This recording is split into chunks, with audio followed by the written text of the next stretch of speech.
Okay, this is on the integral test and P-series. So this is on our series. This is going to be a way to show convergence. So previously we looked and we found the exact sum if it was geometric and telescoping. Remember that we're not going to really do the telescoping, and so really from now on, if anybody ever tells you to find the sum of the series, it's going to need to be geometric, because we're not going to be able to find the sums for most of these things. It's just we're going to be able to tell they do or do not converge. Okay, so we're going to talk about when you can use certain tests. So geometric series tests we've already had. So once you recognize something's a geometric series, then you would simply say it's geometric, R equals whatever, and if it's greater than or equal to 1, you would say therefore it diverges. If it's between 0 and 1, then therefore it converges. And then if it converges, we can go ahead and find the sum. So this is kind of a refresher on this is what geometric series is. The other test we had is the test that we typically apply first. We may not have to physically write it down. We're just going to always check what's the limit as n goes to infinity of the a sub n, so of the sequence that we're summing up. If it's not 0, then it diverges, done. Remember, this test is only for divergence. Okay, so let's go ahead and review here with these problems. So when I look at the first problem, now I can rewrite this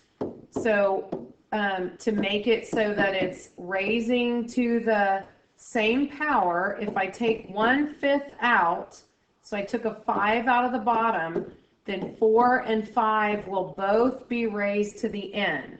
If you distribute or raise everything to the n here, you'll see that you get the same thing. So this would be the other way to write it. So then we recognize clearly that R, so we would say this is geometric. And we have R equals 4/5, which is less than 1.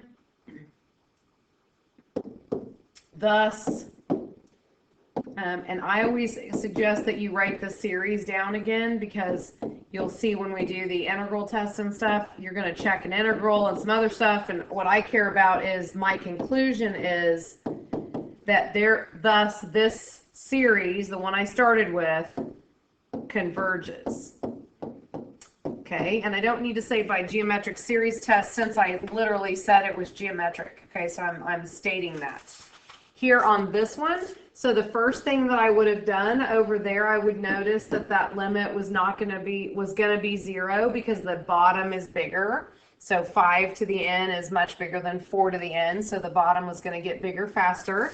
Here I have a rational-ish looking, so I am going to do my limit by looking at that. So if I do the limit as n goes to infinity of 5n squared plus 3 over 2n squared, I get 5/2, which is not 0, and that's the quickest way to say I've made that conclusion. So then I would say thus, and here's another way to do it. You can put 3 dots, therefore, you can write the word thus. You could say, so this happens, whatever. And again, I always rewrite the series. And if you get in good habits now, you won't have any issues when you take the AP test. So make sure you're in good habits. So I'd say that the series that I started with diverges. And this would be by the nth term divergence test. So you just need to make sure you practice on every problem writing the name of the test you're using and the conclusion and showing the necessary steps. So right here, this is the necessary part. For geometric, this was the necessary part. Okay, so I have to show what led me to that conclusion and then what did I conclude. So now we're going to look at some different tests. So if you look at the bottom of the page on your page of your notes, we talk about different tests. Well, we've done geometric series, we've done nth term test, and then today's video will cover these two. So then we'll have the last 4 to talk about later in the rest of this chapter. Okay, so today we're going to start with the integral test. So the integral test is actually a way to help us actually do what a P-series is. So that's how we're going to conclude that. So what this test does, it's going to help us or allow us to compare the series to an integral. And the reason that can be helpful is, if you remember when we talked about integrals converging or diverging and one being greater than the other, that's how we can kind of use that information here. So let's look at how we're going to do this. Okay, so what we're going to do is we're going to complete a table for this and this continuous function called 1 over x squared. Okay, so if we plug in 1 for x, so our function is 1 over x squared, so I plug in 1 for x, I'm going to get 1 for y. If I plug in 2 for x, I'm going to get 1/4. If I plug in 3, I'll get 1/9. If I plug in 4, I get 1/16, and then 1/25. So that's what I'm going to get for each of these values. Okay. Then what I'm going to do is, on my graph, I'm actually going to draw the right-hand sum with 4 partitions. Okay, and then I'm going to answer that. So this is number 1. I'm going to draw the right-hand sum with 4 partitions from 1 to 5 and find the value. Okay, so we're going to draw, and this is like when you did the Riemann sum. So we draw from 1 to 2, but we're doing a right sum, which means the height is on the right-hand side of that interval. So the next one would be here, and the next one would be here. And we're always making the height of each of these little rectangles on the right side. So there's my 4 little rectangles. And then if I look at each different area that I have, so this first area right here is going to equal 1 times the function value if I plug in 2. Well, the value when I plug in 2 is 1/4. And I'm going to take 1 times 1/4, so I'm actually going to get that actual value, okay? So this is going to equal 1/4. If I go to the next part, right here between 2 and 3, if I want to find that area, then I'm going to need to find 1, which is the width, times the height. Well, the height is the function value there at 3. You can see it right there. The height is this function value right here, which is the value at 3. Okay, so if I look at that, I see my table, and I see that that answer would actually be then 1/9, because I'm taking it times 1. So that means that this is 1/9. And then the same thing would happen for each of the rest of them. Okay, the same exact idea. So if I went to the next area and I added it up, I would again get 1, because 3 to 4 is 1, times the value that you have here, which would be 1/16. And then the last one would be this right here, which would be 1/25. That would be the area. So what you're going to end up with for the sum, so we'll go to this page where we have it. You have it directly underneath. So you're going to end up with the right-hand sum being 1/4 plus 1/9 plus 1/16 plus 1/25.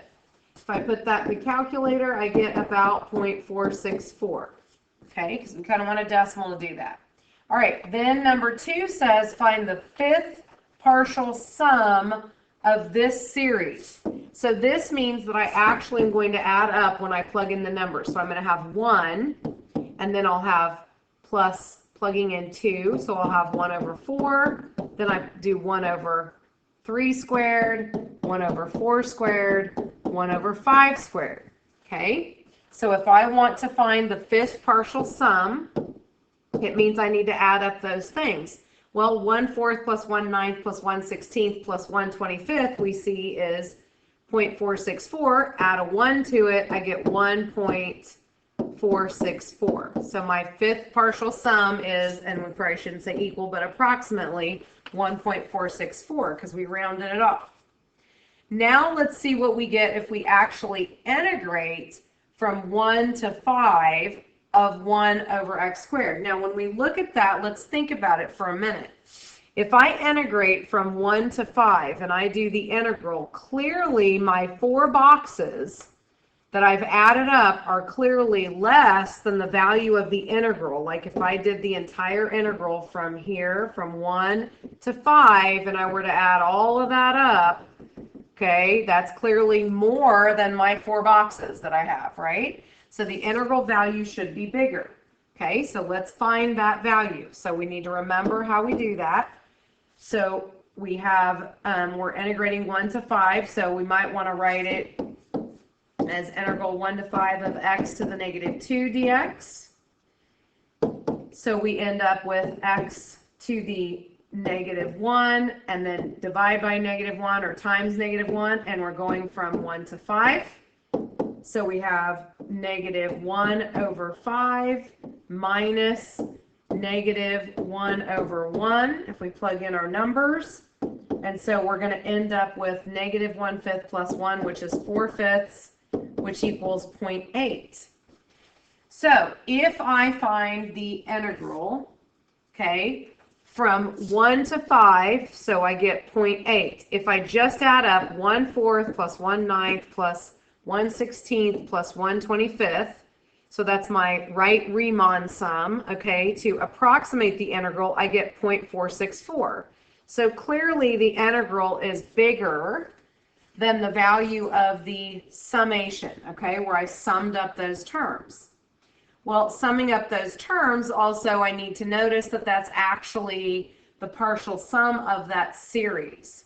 Oh, so we need to notice that what that means is then that what we found is that so our conclusion here is that the sum of n equals 1 to infinity of a sub n, if your functions, okay, this only works if your functions are decreasing, continuous, and positive, or decreasing and positive.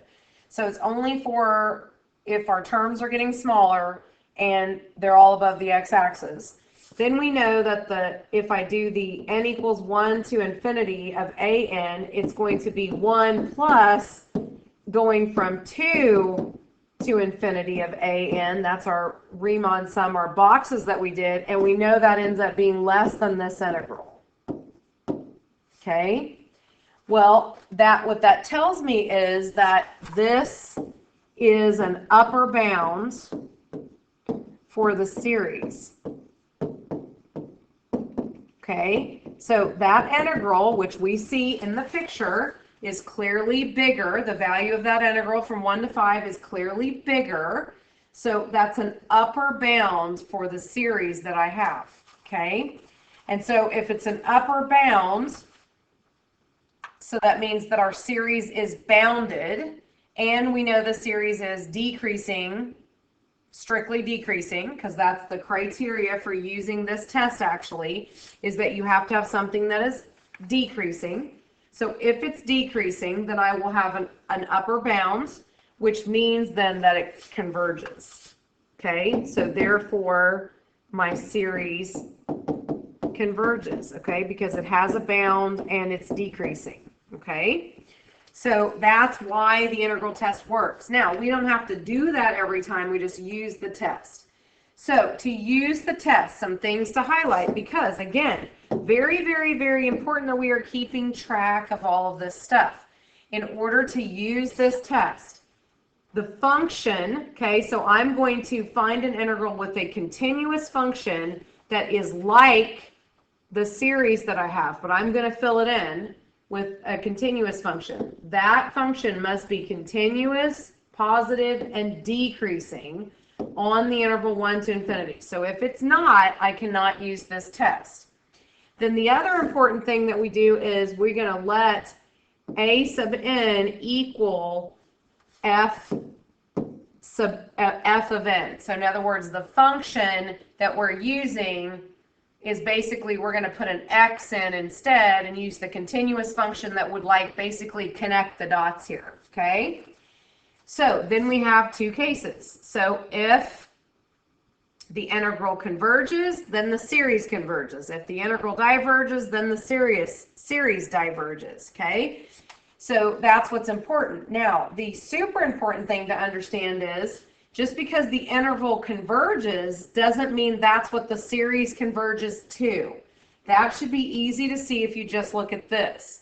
This integral would converge if I did the integral from, oh, I'm using highlighter. If I did the integral from 1 to infinity of 1 over x squared dx, I definitely have to get an answer that is bigger than the series if I go from 1 to infinity of 1 over n squared, okay? And you can see that it's super clear right here because adding up those boxes is how I get the answer for the series, but the integral has all this extra stuff in it, okay, that I don't have. So we know that we're not going to get the answer for what it converges to, but we do know that it must converge because something bigger, further from 0 converges, then of course something closer converges. So that's the key to why this test works. Now, you don't have to stress over why it works after we've gotten the idea that, okay, now I get it. Now I see what happens. What you have to do is you have to make sure that in order to use this test, you must show it is continuous, positive, and decreasing, okay? Those things are important on this interval, okay? On this interval. So it could be increasing somewhere else, it doesn't matter, but from 1 to infinity, we're good. If that's the case, then what I do is I integrate the function and find out if it converges. If the integral converges, series does, diverges, okay? So I always like to say it does that also, because then that kind of tells me I was kind of comparing it, okay? Now again, doesn't tell me what it converges to, it just tells me whether it does or does not converge. Typically, this would be the last test that one of the last tests that I would ever pick to use. And you'll understand as we get to more tests, okay? So at first, we kind of guide you, hey, use this test. The reason I wouldn't use this very often is because it only works if it's continuous, positive, and decreasing. Also, it only works if you could actually integrate it. And a lot of times we can't integrate stuff. So if something isn't super easy to integrate, I'm staying away from this test because I'm not going to want to try to do that. And there will be other tests that we will learn that we would choose to use before this one. Okay, but we do need to understand all of them. Okay, so this example says, let's apply this test to each of the series below.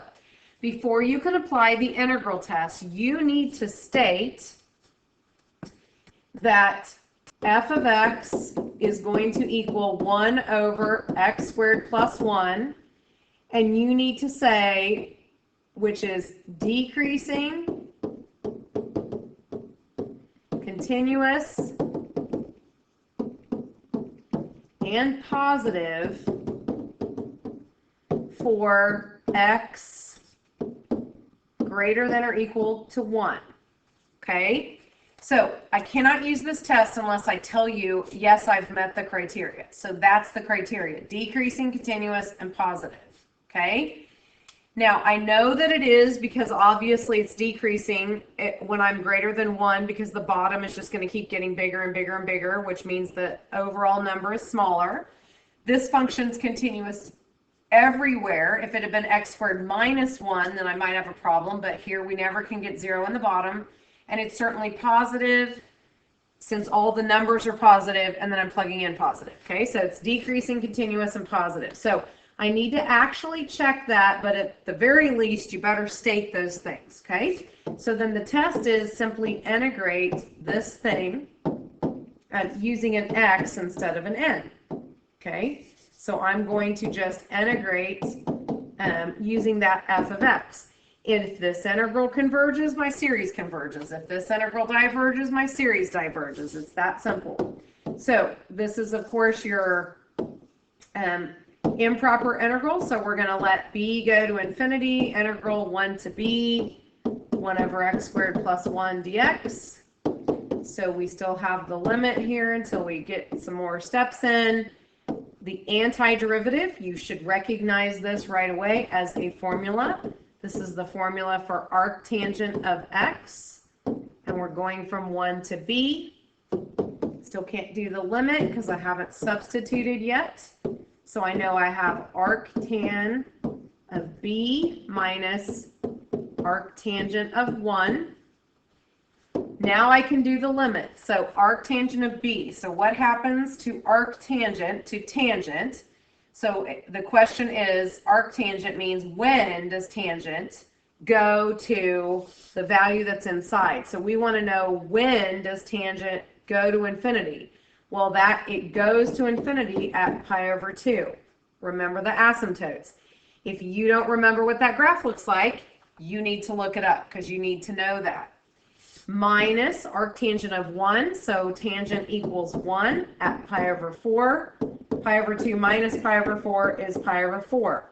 Okay? Then I need to make my conclusion.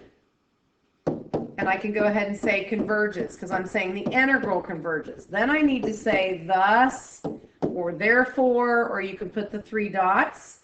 Thus, and I always rewrite the original problem because I want to be really clear that what I just determined is this series converges by the integral test. Okay, all of these things need to be written. Do not skip that. Okay, you have to give the reason, the criteria, which was that integral converging, and then you have to say, here's my conclusion, and here's why, because I used the integral test. Okay, so this next one, we're going to, again, so we're going to say f of x equals x over x squared plus 1, which is decreasing, continuous. Now, you should write those words out. I'm going to not have enough room here. I should have moved this to another page, but I didn't. And positive.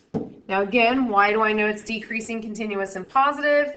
Because from 1 on x greater than or equal to 1 it is, because if I plug in 1 over 2 will be my first term, and then I would have 2 over 5, and so on. I just keep going, and I see that it's just going to keep decreasing because the bottom is going to increase very fast.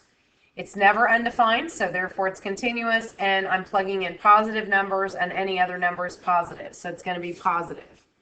So then what I do is I integrate from 1 to infinity of x over x squared plus 1. I do need to change that because I can't integrate n.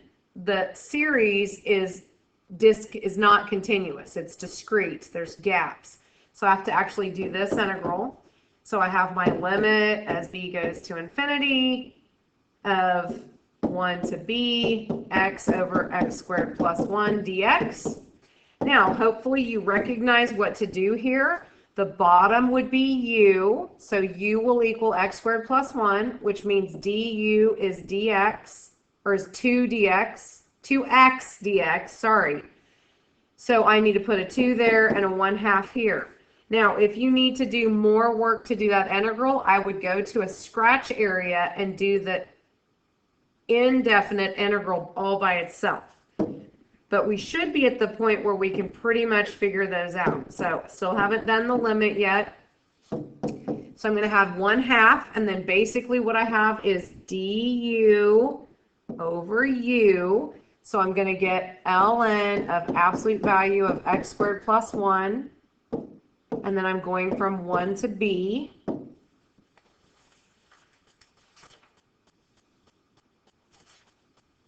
And I'm definitely going to have to move stuff over here in a second. So I'm just going to scoot this out of the way right now. Okay. So I still can't do the limit yet because I haven't plugged anything in. So I have 1/2. And then I have ln of absolute value of b squared plus 1 minus ln of 2. Of course, I have put the 1/2 out in front. But I notice that if b goes to infinity, then I'm definitely going to have this going to infinity because ln of infinity is infinity. So infinity minus a number is still diverges, so I would say therefore diverges. Now that's the integral that's diverging, so then I need to finish thus, and then rewrite the series n over n squared plus 1, summation n over n squared plus 1, diverges by the integral test, okay? So the key is they do the same thing, okay? If my integral diverges, then my series diverges. If my integral converges, my series converges. Now also be very careful. I don't know what the series converges to. I simply know that it converges. Because again, look back at that picture on the front. Your integral is always going to be a different value than your series. So you're not going to get the same answer for what they converge to. Okay. This comparing to series, I'm going to actually save and do this in class if I even cover it. Okay, so you can skip that and flip the page, and we'll talk about p-series. So we talked about p integrals. Well, this is very much the same thing. So this is a p-series, and so the similar reason for how we're going to know when it converges or diverges, because it matches up with your p-series integrals, okay? So we call this integral that we have right here, we're going to call this a p-series, okay? Plain old p-series, not a p-series integral, just a p-series. And the reason it's a p-series is because it's 1 over n, n is the thing I'm changing, raised to a positive constant, okay? So that number has to be a positive constant. Then you have a p-series.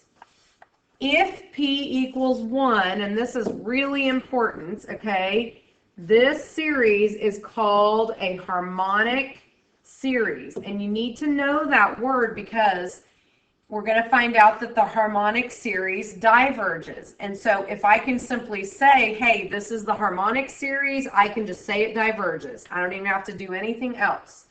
So once I recognize it, it diverges, I'm done.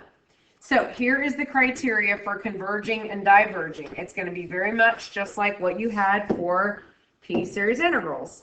So the p-series, if I identify something's a p-series, I know that it converges if p is greater than 1. Now, you also have a geometric series test that would diverge if r was greater than 1. So you have to think about the connection here, because a lot of tests are going to compare things to the number 1. So it's important for you to understand why this makes sense. So let's think about it. If the power that you have here is bigger than 1, then the bottom is going to grow really, really, really fast, which means that you're going to go to 0 really, really, really fast. And going to 0 fast is good for convergence, okay? So the reason p being bigger than 1, makes it converge is because of that. If p is between 0 and 1, then the bottom is still going to grow, but it's going to grow too slowly. And so this is going to diverge. Okay? And the harmonic series also diverges, just like when we did the integral of 1 over n, it also diverged. Okay? So if p is less than or equal to 1, it's going to diverge. If it's greater than 1, it converges. But again, if I recognize the harmonic series, I don't even have to tell you anything except, hey, this is the harmonic series which diverges. Matter of fact, a lot of times we'll just write, this is the divergent harmonic series. Then I'm done. I don't have to do anything else. Okay, so let's determine whether these converge or diverge. So when you very first look at it, it may not exactly look like a p-series, okay, because these are not multiplied together and written as a power. But we know that n by itself is n to the first, and square root of n is n to the 1/2. So 1 plus 1/2 would be 3/2. So this is actually 1 over n to the 3/2. Well, that means, so here's how exactly all I need to say to show you that this thing converges or diverges. I'm going to say this is a P series. P equals 3/2. That's the power, which is greater than 1. Therefore, you can either write the word therefore, or you can write the triangles, but I can say therefore, and I always rewrite this series down, again, because it's just better habits, so you understand, converges. And then I'm done, because it's bigger than 1, so it converges, that's it. But that's the entire explanation that gives all the information you need. You've said it's a P series, you told the right comparison, that you found the value of P, that it's more than 1, and then that give the conclusion. That means it converges, okay? So this one, again, kind of rewrite it, because it's not written as a power. So this is 1 over n to the 1/3. So again, I identify, hey, this is a P series. P equals 1/3, which is less than 1. Therefore, okay, my series, n equals 1 to infinity, 1 over 3rd root of n, diverges, and then I'm done. I don't have to say by the P series test because I literally said it was the P series. I said it was a P series first. Same thing with geometric. Once you just say, hey, this is geometric, R is this, then you make your conclusion, you're good because you've covered it. You don't have to say it's a test because you use the words. Okay, so next one, same thing. Okay, I'm going to rewrite this. This is 1 over n to the 1/4. So again, I'm going to say this is a P series. P equals 1/4, which is less than 1. Therefore, n equals 1 to infinity, 1 over 4th root of n, diverges. And then I'm done. So P series is really nice. I don't have a whole lot to do. Now, on D.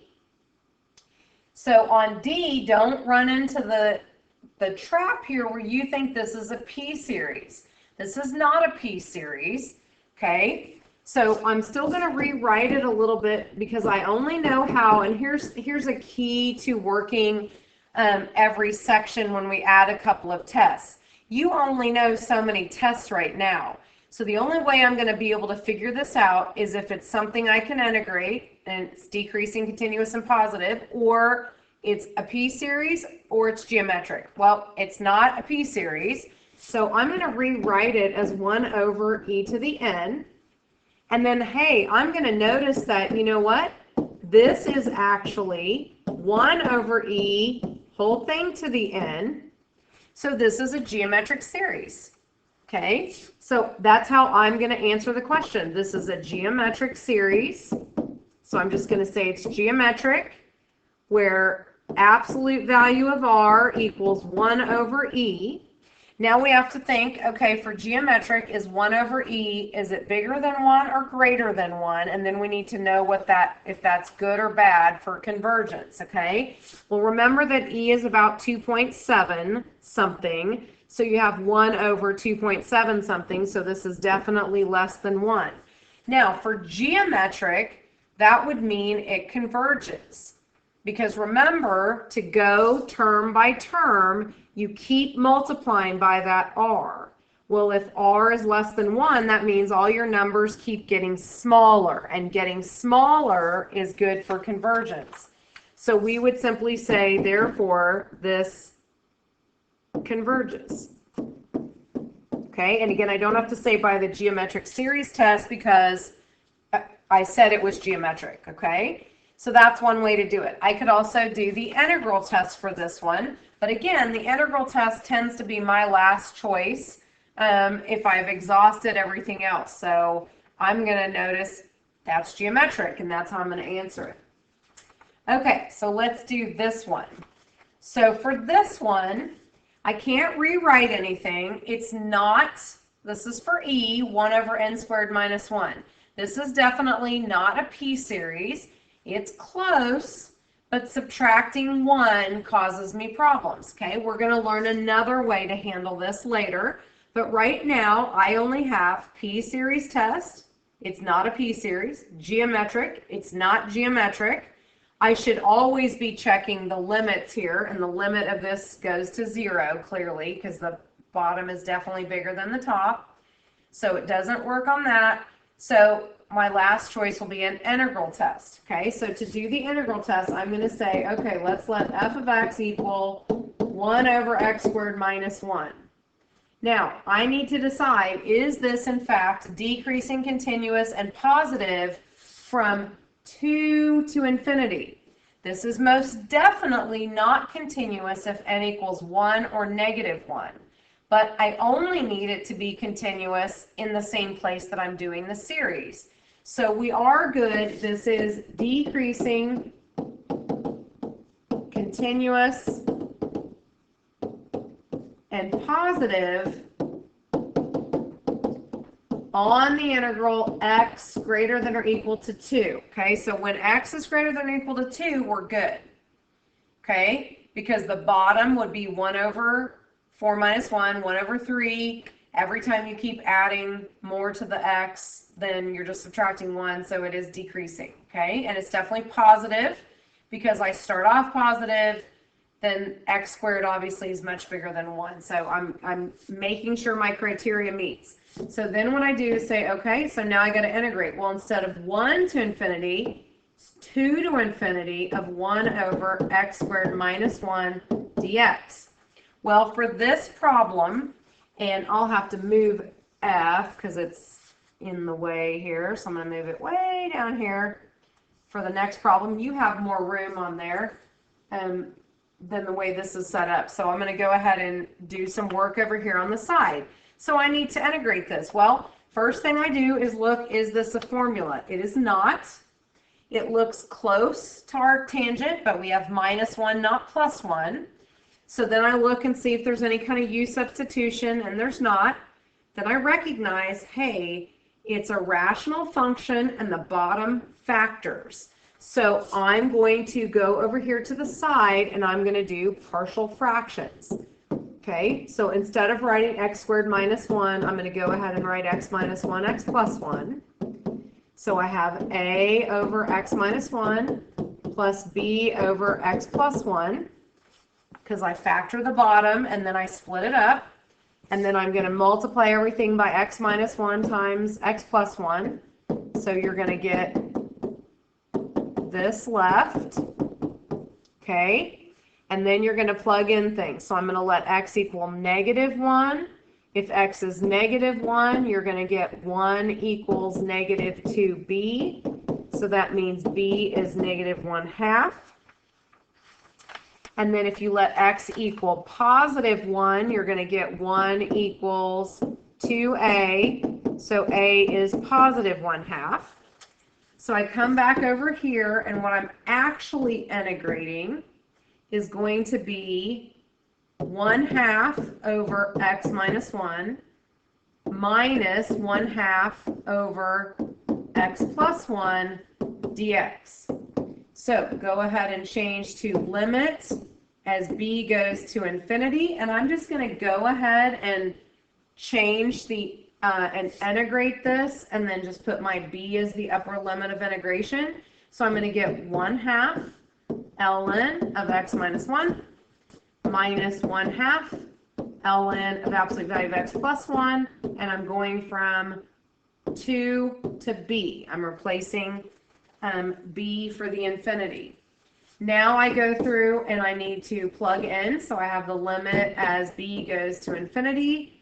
I can pull the 1/2 out. It doesn't really matter. 1/2 ln of absolute value of b minus 1 minus 1/2 ln absolute value of b plus 1 minus some stuff, and I'm actually going to stop right there for a second because we're going to notice that real quickly so that we can save a little time, since that's not new, but this will be some good review.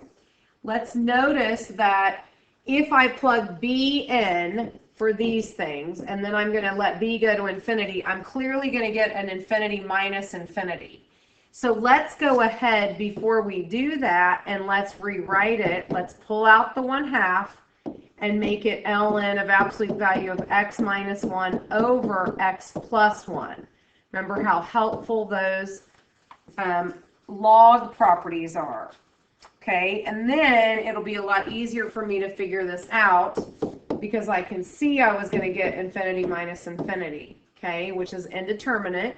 So I'm going to have 1/2 ln absolute value of b minus 1 over b plus 1 minus 1/2 ln absolute value of 1 over 3. Okay, and then I'm going to do this limit. Now the absolute value is not necessary really in either case, but it doesn't matter because of where we're doing things, but remember it never hurts, so I'd rather put them than not put them. So if I look at this limit, remember we plug in b going to infinity here, or we look inside first as we're going to infinity, and that's a rational function inside, so that's going to go to 1. So this inside part only goes to 1. So I have ln of 1, which is 0, times 1/2. So that means this entire thing ends up being 0. So I end up with an answer of negative 1/2 ln of 1/3. Okay. And it doesn't matter what that number is. What matters is I got a number. So that means the integral converges. Okay. Then I have to make my statement, and I have to finish and say, keep doing that. I have to finish and say that because my integral converged, so I will say, therefore, the series n equals 2 to infinity, 1 over n squared minus 1, converges also by the integral test. Okay, so again, make sure that you say all of those things, okay? So take your time and go back and look over that problem because there was a little bit to that one and some review of some improper integrals, integration, and so on. So that'd be a good problem to go back and rewrite it even for yourself on another piece of paper, or just go through it, watch the video again, do something, okay? So we're going to do one more problem and that'll be it for the video. So this is a series that is particularly not too fun looking. And so, let me go down the page. So definitely, clearly not a p-series, not geometric, and if I do the limit, clearly the bottom is going to infinity, so this is going to 0. Okay, when the top is a 1 and the bottom is stuff that's getting bigger, you know, there's no real reason to do the limit. It's not bad to check it in your head though. The limit definitely here is 0, so I don't learn anything. So I'm going to try the integral test. That's all I have left. Not geometric, not a p-series.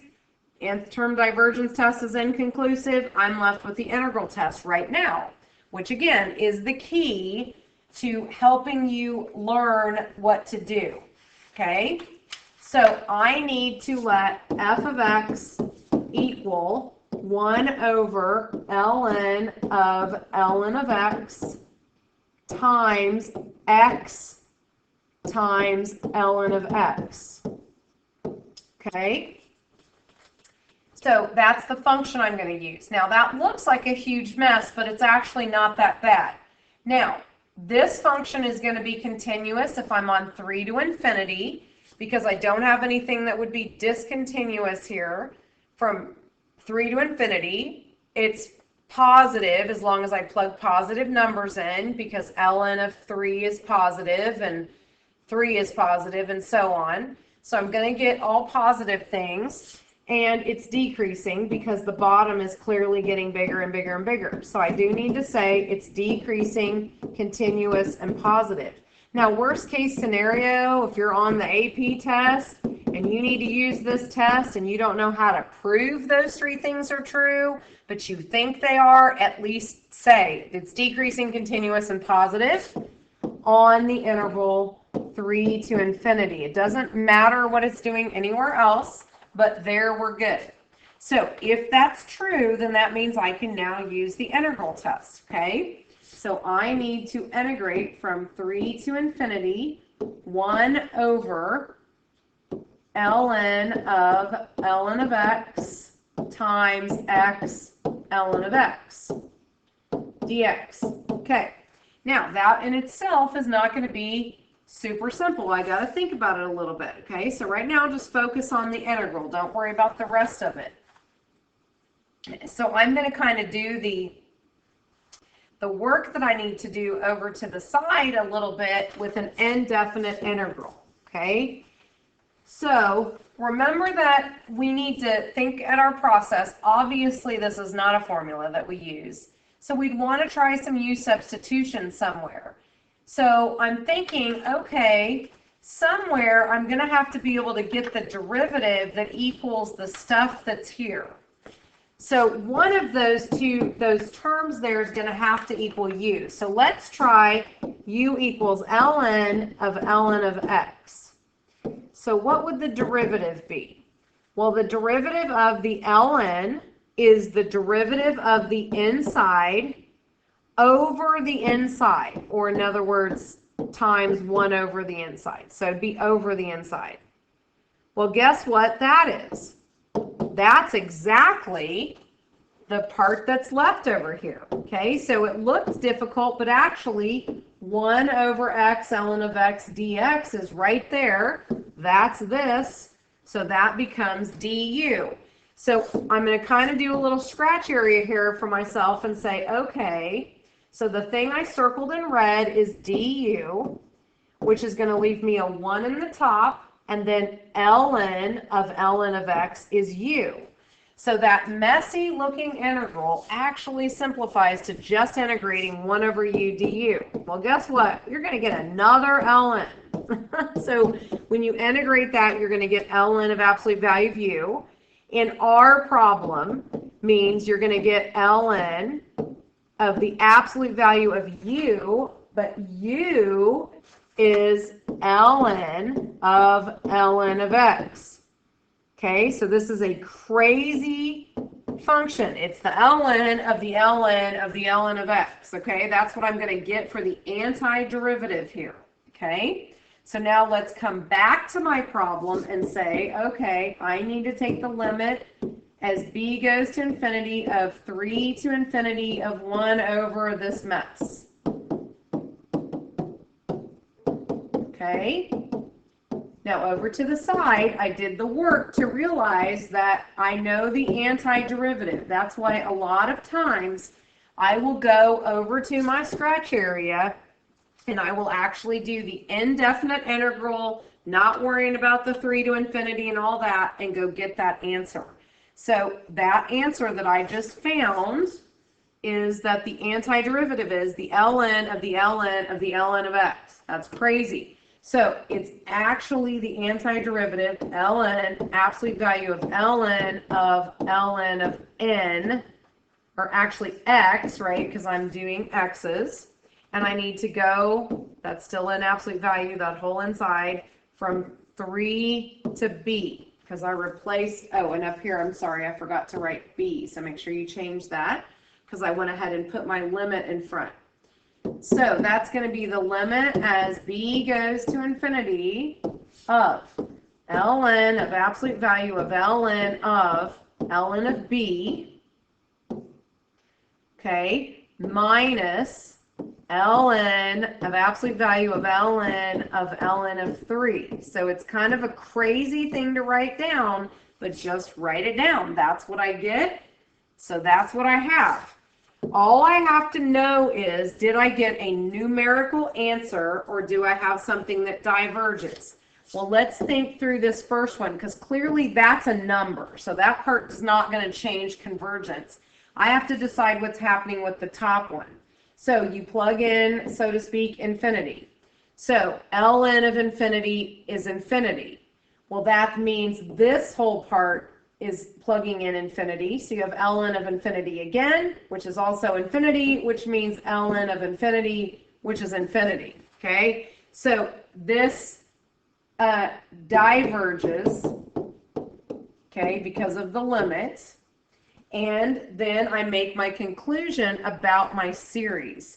So I would say, therefore, my original series, n equals 3 to infinity, 1 over that mess, ln of n times n ln of n, diverges by the integral test. Now, fortunately, we won't use the integral test. Like I said, later we won't use it as often. So it's just kind of long. It's actually not difficult. It's just that you have to do an integral, and they maybe not be that easy to do, but the process is pretty easy. The biggest thing is, before you can ever do the integral test, you must say decreasing, continuous, and positive on the integral that the series covers. Then you just integrate it, and that requires all the things that we've been working on for a long time. And then whatever the integral does, same thing that my series does, okay? So the integral diverged, my series diverges. If it had converged, my series would converge, okay? So that's it for integral test and P.